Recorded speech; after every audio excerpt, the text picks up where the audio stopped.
Good time zone, everyone, and welcome to part 2 of the Star Wars Battlefront Classic Collection of Fiasco. Um, I thought I wasn't gonna really make a part 2 to this because we all knows how these things turn out, but no. Aspyr Media finally responded after what was it, 2 days, 2 days since the Classic Collection's been released. No, 16. Yeah, it's been 2 days since the fiasco, or since the beginning of this fiasco, and now so what is going on right now? What is happening right now? Well, let's walk down let's walk down memory lane with this, shall we? Um, the Star Wars Battlefront Classic Collection was released on March 13th, 2024. Basically 2 days ago, to overwhelmingly negative reviews. Well, it was mostly negative reviews, but now, as of right now, it's sitting at 19% with a very angry gamer, very angry player base. And to summarize it, that's just my video, but the plethora of other videos across the internet have said that the game is $35, 62.87 gigabyte storage space. Why? I don't know why. And it's downright hilarious and sad, considering that the classic versions of these two games are sitting at a way lesser gigabyte storage space than the Classic Collection counterpart. And I don't know why. Is it the graphic scaling? But even then, that doesn't make any sense, because this isn't a Frostbite game. This isn't Cyberpunk 2077. This isn't the engine that Call of Duty is using. This is even Starfield's engine. This is even Baldur's Gate 3 storage. What I'm trying to say is, why do you need that 62.87 gigabyte space? Let's see. Apparently, there are bugs and glitches, and that's typical, right? But it's but mainly it involves but the main crux of the complaints is not just the price tag and the storage space, but also the multiplayer servers. At launch, they only had 3, but after a few minutes, they instant wipe, reset the servers, and now there's a plethora of servers out there. However, though, the servers are laggy. The reinforcement ticket is going down awfully fast. So if your matches start at 100, I guess they're at 100. I don't know what, I'm assuming there's a way to do them, but I put it any at this rate. I'm like, you know what? Let's just test it out. Let's just test it out and see how quickly I can get into the match and how quickly the battle goes. The battle goes very quickly. It goes from 100 to 50 to 29 out of 16, maybe 16 out of 29, maybe 20 to 4, 4 to 20, 6 to 10. It's just downright ridiculous. And this game does not have a win-loss ratio. There's no real like multiplayer record. I mean, yeah, there's the career stats, but the career stats is for Galactic Conquest and for I guess the story mode. And oh yeah, and apparently I found this out on Twitter yesterday, but apparently the game is also missing the in-game cutscenes with, Vtuber Morrison monologuing before and after battles. And I'm like, why is it missing? Why is there no inverted option? Like, why?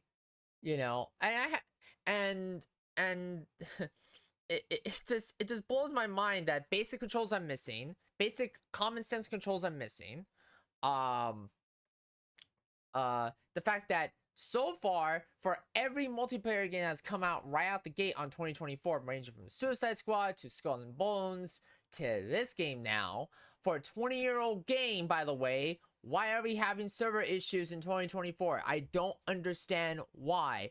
Yes, you can chalk it up to the thousands and thousands of players, but here's the thing. Aspyr Media should have saw this coming from a mile away. Or at least slowly, slow. Like, for example, if you pre-order this Classic Collection at this week should have been the alpha beta testing for the servers, just to see how they can handle all the people who pre-ordered. And they're like, okay, if you pre-ordered, you can get your money back, you can get the classic collection on the house if you don't have it, right? Because of course the classics, I don't know why I said classic collection, the classics require some jury rigging, but it works, right? It works once you figure out how to get the game to work. And then we come to and then we come to the second testing, right? And then the third testing. I would say give it about 5 attempts at testing just to see if the game works, and then launch it. But not in this state. For $35 for a 20-year-old game with a 62.87 gigabyte space, for lack of basic missing control features, and the fact that you can't even have fun in the multiplayer game, by the way, because the multiplayer games go so fast that what is even the point of playing the multiplayer game? You know, the reason why people bought Battlefront 2. Yes.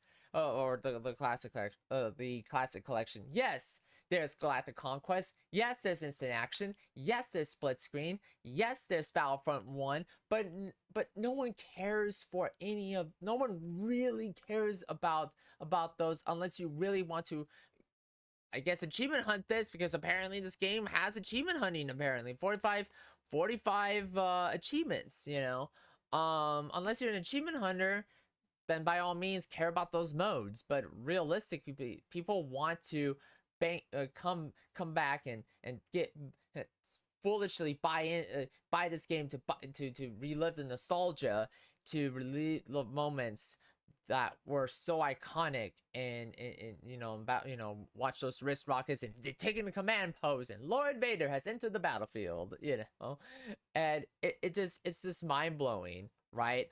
All of this is coming from a team that has butcherized the KOTOR port, because from what I understand, this was the same studio that was responsible for the lack of DLCs, or for the lack of DLCs for KOTOR,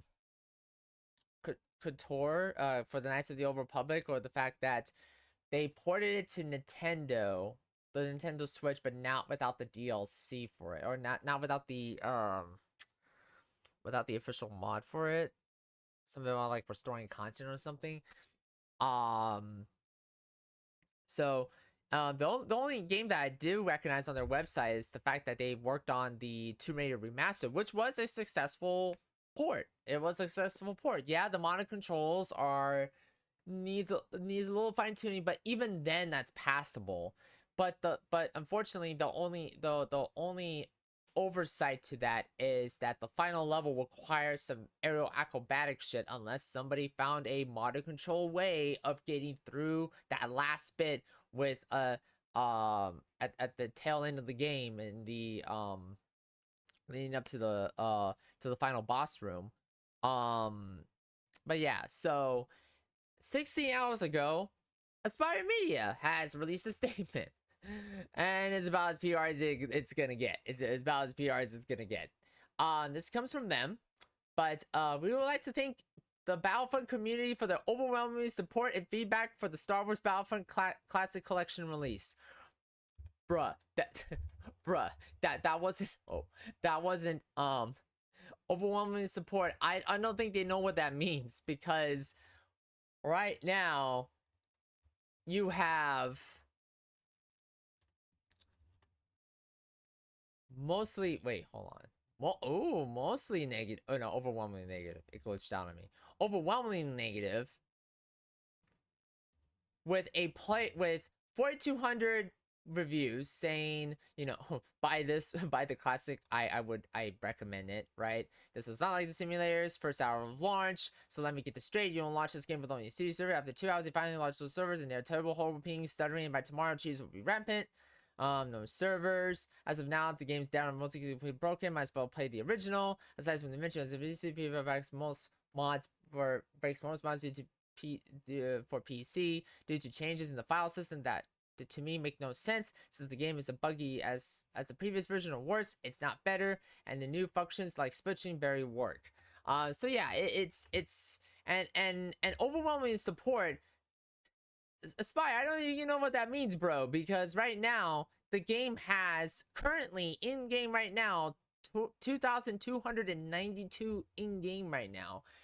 I would like to say that the overwhelming support has been very negative, has been very hostilic, and rightfully so, because you are again, for $35 for a game that's 62.87 gigabyte storage space, for a game that should have been more prepared, that should have been already prepared to begin with. Just have some random IT dude go through the old servers and be like, oh yeah, let's use those guys, beef them up, have some anti-cheat measure in them or whatever the fuck, right? And then alpha beta test it and then release it. But no, instead they didn't do that. They didn't do that. And now here we are, another broken multiplayer, another multiplayer game that just completely fumbles the bag with the online capabilities, you know. And for a 20-year-old, for a game that's a decade old, the original Battlefront games came out in 2004, 2005. Why are we still having these issues? Money. Fuck all knows at this point, like, why developers and studios don't take stock into the shit that they make anymore when it comes to the multiplayer scene. All they care about is what's in your wallet. They do not care about your feedback. They only care about your wallet and whatever is in your wallet. Oh, you have that 1 cent? Use that 1 cent to buy use that 1 cent. Use that 1 cent to buy this to help fund this, because what like what? $35 of 1 cent? Jesus Christ. Oh yeah. Oh my god. This I cannot state this enough, understate this, overstate this enough. Don't buy this game. Buy something else. Buy Helldivers 2. Buy Power World. Buy any other game in the multiplayer market that is actually functional. That's actually functional, for fuck's sake. Hell, save up money for Call of Duty Modern Warfare 3. At least that bitch fucking works. At least buy Battlefield 2042. At least that has players in it. I mean, there's many more games in the multiplayer scene that are currently functioning right now. There are better games in general than the Classic Collection. You blew it, Aspyr. I don't think fixing this is gonna work, because people have moved on, and I sure as hell gonna move on after this video. So yeah, that's the end of this video. Leave a like, comment, and subscribe to the YouTube channel. Also check out the other Let's Plays, First Impressions, Twitch VODs, and reactions to trailers and shorts and whatever I have on the channel. And I'll catch you all on the next video. Bye bye.